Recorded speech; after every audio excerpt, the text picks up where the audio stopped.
ওই টাঙ্গামাটে 10 কাঠা জমিটা বেচে দি গাড়ি কিনতাও না। কুত্তার বাচ্চা বলছে কে রে?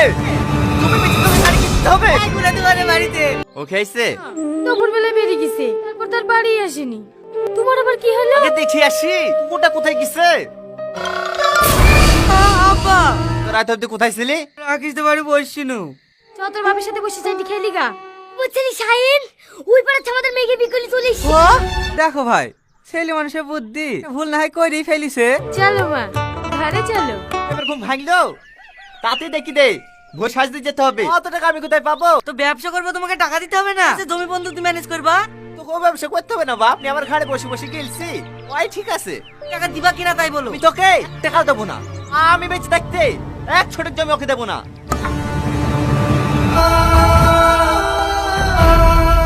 তোর আব্বার আগে থেকে একটা প্রবলেম ছিল। আব্বা মরে যাওয়ার পর তোর হাতে পৌঁছে দিতে বলেছিল। আমার আব্বার ব্যাংকে